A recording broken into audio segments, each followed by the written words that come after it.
샬롬, 말씀과 함께하는 또 새로운 날입니다. 기도하고 시작하겠습니다. 사랑하는 주님 감사합니다. 오늘도 말씀 앞으로 나아갑니다. 우리에게 말씀하실 주님을 기대합니다. 성령 하나님, 우리의 마음을, 우리의 생각을 깨끗하게 하시고 지혜로 가르쳐 주시옵소서. 예수님의 이름으로 기도합니다. 아멘. 아멘. 오늘은 역대상 17장 16절부터 27절까지 다윗의 기도입니다. 함께 듣고 오겠습니다. 다윗 왕이 여호와 앞에 들어가 앉아서 이르되, 여호와 하나님이여, 나는 누구이오며 내 집은 무엇이기에 나에게 이에 이르게 하셨나이까? 하나님이여, 주께서 이것을 오히려 작게 여기시고 또 종의 집에 대하여 먼 장래까지 말씀하셨사오니, 여호와 하나님이여, 나를 존귀한 자들같이 여기셨나이다. 주께서 주의 종에게 베푸신 영예에 대하여 이 다윗이 다시 주께 무슨 말을 하오리까? 주께서는 주의 종을 아시나이다. 여호와여, 주께서 주의 종을 위하여 주의 뜻대로 이 모든 큰 일을 행하사 이 모든 큰 일을 알게 하셨나이다. 여호와여, 우리 귀로 들은 대로는 주와 같은 이가 없고 주 외에는 하나님이 없나이다. 땅의 어느 한 나라가 주의 백성 이스라엘과 같으리이까? 하나님이 자기 백성을 구속하시려고 나아가사 크고 두려운 일로 말미암아 이름을 얻으시고 애굽에서 구속하신 자기 백성 앞에서 모든 민족을 쫓아내셨사오며, 주께서 주의 백성 이스라엘을 영원히 주의 백성으로 삼으셨사오니, 여호와여, 주께서 그들의 하나님이 되셨나이다. 여호와여, 이제 주의 종과 그의 집에 대하여 말씀하신 것을 영원히 견고하게 하시며 말씀하신 대로 행하사 견고하게 하시고, 사람에게 영원히 주의 이름을 높여 이르기를, 만군의 여호와는 이스라엘의 하나님 곧 이스라엘에게 하나님이시라 하게 하시며, 주의 종 다윗의 왕조가 주 앞에서 견고히 서게 하옵소서. 나의 하나님이여, 주께서 종을 위하여 왕조를 세우실 것을 이미 듣게 하셨으므로 주의 종이 주 앞에서 이 기도로 간구할 마음이 생겼나이다. 여호와여, 오직 주는 하나님이시라. 주께서 이 좋은 것으로 주의 종에게 허락하시고, 이제 주께서 종의 왕조의 복을 주사 주 앞에 영원히 두시기를 기뻐하시나이다. 여호와여, 주께서 복을 주셨사오니 이 복을 영원히 누리리이다.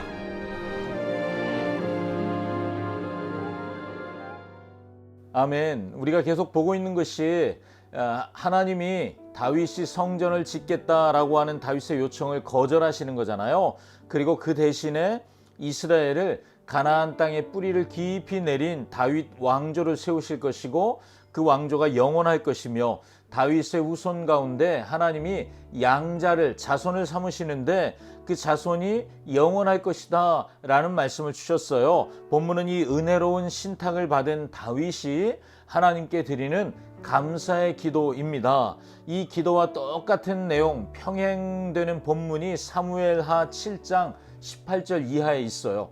단락을 구분해 보면 대략 이렇게 구분이 되지만, 첫 번째 부분은 16절부터 19절까지는 다윗은 여호와 하나님의 이름을 부르며 자신과 자신의 집이 도대체 우리가 무엇이건데 이렇게까지 해주시냐며 감사의 기도를 드리고 있죠. 그리고 20절부터 22절까지는 다윗의 어떤 개인적인 경험으로부터 확대되어서 이스라엘 전체를 구원하신 하나님께 대한 찬양으로 넘어가는 부분이라고 할 수 있고, 그리고 23절부터 그 27절까지 마지막 부분은 하나님께서 다윗의 왕조를 세우시겠다고 말씀하신 것을 하나님 지켜주십시오, 말씀대로 해주십시오 라는 반복적인 기도가 거기 담겨져 있습니다. 하나님의 약속이 주어졌어요. 그런데 이 약속이 무조건적으로 하나님이 그냥 베풀어 주시는 약속인데, 이게 자동적으로 가만히 있으면 이루어지는 약속처럼 생각해서는 안 되는구나 하는 것을 오늘 본문에서 우리가 보게 돼요. 그 약속을 받은 사람에게 필요한 것이 있는데, 그게 뭐냐 하면 순종하는 마음과 감사하는 마음이에요. 다윗처럼 우리도 감사함으로 반응해야 하는 이유가 있습니다. 세 가지를 함께 생각해 보려고 하는 첫 번째는 주님께서 늘 우리와 동행하시며 우리를 존귀하게 여겨주시니 우리는 감사하고 그 말씀에 순종할 수밖에 없죠. 다윗과 동행하시면서 다윗을 보살펴 주시고 목동으로 있을 때는 상상할 수 없는 그런 존귀한 왕의 자리에 올라서게 하시고 아무도 넘볼 수 없는 왕국을 세우게 하신 그 하나님을 다윗이 고백하는 거예요. 17절에 여호와 하나님이여 나를 존귀한 자들같이 여기셨나이다. 다윗은 내가 누구이기에 이런 은혜를 계속 고백하고 있잖아요. 내가 누구이기에 이런 은혜를 누릴 수 있을까? 그만큼 하나님이 다윗을 존귀하게 여기신다는 거죠. 포로에서 돌아온 사람들, 포로로 잡혀갔다가 그들이 돌아왔다는 것만으로 놀라운 일이에요. 포로로 잡혀간다는 건 이제 더 이상 인격적인 대우를 받을 것을 포기해야 되는 상황이거든요. 그런데 그들이 다시 고국으로 돌아왔고 성전을 재건했습니다. 하나님이 주시지 않았다면 이런 기회를 가질 수 없죠. 하나님이 그들을 존귀하게 여겨주시는 거예요. 여러분, 오늘을 살아가는 우리들도 마찬가지죠. 같은 감사가 필요합니다. 나를 죄악 가운데 죄의 종 노릇하던 우리를 불러내시고 나를 하나님의 자녀 삼아 주셨습니다. 가장 존귀한 신분을 갖게 하심에 우리가 전심으로 감사해야 하겠죠. 또 두 번째 우리가 생각할 수 있는 것은 주님께서 세우신 뜻과 목적대로 우리에게 행하실 것이기 때문에 우리는 감사하고 믿음으로 순종할 수 있습니다. 파란만장한 삶을 살았던 다윗은 그 모든 힘든 인생의 순간에도 하나님께서 하나님의 뜻과 하나님의 목적대로 행하시고 있는 것에 감사했습니다. 19절에 이런 고백이 있죠. 주께서 주의 종을 위하여 주의 뜻대로 이 모든 큰 일을 행하셨다. 하나님이 다윗에게 기름 부으신 이래로 하나님의 목적대로 다윗을 이끌어 가셨습니다. 하나님이 다 하신 일이기 때문에 하나님께 감사할 수 있는 것이죠. 포로에서 돌아온 이들도 마찬가지예요. 그들이 포로로 잡혀간 땅에서 돌아온 것부터 하나님이 하신 일이라는 거죠. 폐허가 된 예루살렘의 성전을 건축한 것도, 폐허를 개간하고 집을 짓고 살고 있는 것도 다 하나님의 은혜입니다. 하나님께서 세우신 뜻과 목적대로 우리를 이끌어 가시죠. 그게 우리의 감사해야 할 첫 번째 이유입니다.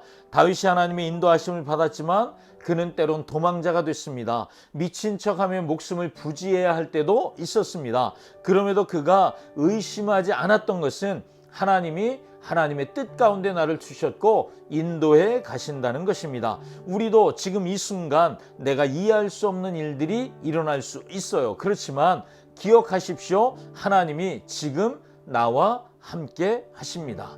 마지막으로 우리가 생각해 보고 싶은 것은 하나님의 약속이 우리에게 주어지면 그것을 받아들이는 믿음과 또 받아들이는 기도가 우리에게 필요하다는 것입니다. 다윗은 하나님이 말씀하신 것이 영원하게 견고하게 되기를 기도합니다. 23절에 그렇게 고백하죠. 하나님의 약속이 주어졌지만 그 약속을 이루시는 분 또한 하나님이시죠. 다윗은 그것을 알기 때문에 그 약속을 이루실 하나님께 나아가서 기도하는 것을 멈추지 않습니다. 포로에서 돌아온 이들에게, 그리고 2025년을 살고 있는 우리에게도 하나님의 약속을 붙잡고 주님 앞에 나가 드리는 기도가 너무너무 필요하지요. 하나님은 약속하시고 그 약속을 반드시 이루시는 분입니다. 그렇지만 그 약속이 이루어질 때까지 우리의 기도가 필요합니다. 다윗이 기도하는 것처럼 우리도 기도해야 하는데, 특별히 여러분, 다윗이 무엇을 붙잡고 기도하느냐 하면 말씀을 붙잡고 기도해요. 여러분, 우리의 기도가 하나님 앞에 초점 맞추고 응답받는 기도가 되기 위해서 우리가 주목해야 하는 가지가 있죠. 다윗에게 배우는 것이 있어요. 그게 뭐냐 하면 말씀을 붙잡고 기도하는 것입니다. 여러분, 말씀을 붙잡고 기도하는 건 너무 중요합니다. 그것이 강력한 기도가 된다는 것을 다윗이 잘 보여주고 있습니다. 전에도 말씀드렸지만 우리가 이 묵상의 영상 뒤에 기도 제목이 보통 2개나 3개 나갑니다. 그냥 만든 것이 아니라 묵상한 말씀을 기초로 해서 만들었습니다. 여러분, 그냥 눈으로 보지 마시고 그냥 흘러가지 마시고 그걸 입을 열어 기도하십시오. 말씀을 붙잡고 기도하는 거예요. 기도하는 대로 하나님이 이루실 줄 믿습니다. 두 번째, 다윗이 기도하는 또 하나의 기도는 하나님의 이름이 높아지기를 위해서 기도하고 있습니다. 다윗은 자신의 왕조가 영원할 것이라는 약속을 들었습니다. 그래서 자기가 유명해지고 자기의 자손들이 유명해지기를 위해서 기도하지 않습니다. 그는 이 모든 과정에서 하나님과 하나님의 이름만 높아지기를, 다른 말로 바꾸면 하나님과 하나님의 이름만 유명해지기를 기도하고 있습니다. 여러분, 그것이 우리가 살아가는 이유입니다. 하나님만이 찬양받으셔야 합니다. 하나님의 이름만이 찬양받으셔야 합니다. 오늘도 내가 아니라 하나님, 그 이름이 높아지는 하루를 우리가 살 필요가 있죠. 그것이 우리 목적이 된다면 우리 삶에 하나님의 놀라운 약속이 성취되는 것도 우리는 더불어 경험하게 될 것입니다. 아멘. 기도하겠습니다. 살아계신 하나님, 오늘도 우리에게 말씀하여 주셔서 감사합니다. 다윗이 하나님의 약속을 붙잡고 먼저 감사를 선포합니다. 하나님이 하셨습니다라고 감사를 선포합니다. 하나님, 그리고 그는 그 말씀, 약속을 붙잡고 기도합니다. 말씀대로 행하여 달라고 기도합니다. 하나님, 우리가 이 기도를 멈추지 말게 하시고 말씀대로 약속대로 이루시는 하나님을 만나는 복이 우리 모두에게 있게 하여 주시옵소서. 예수님의 이름으로 기도합니다. 아멘. 아멘. 오늘도 말씀과 함께, 그리고 말씀 안에서 행복한 날 되십시오. 샬롬.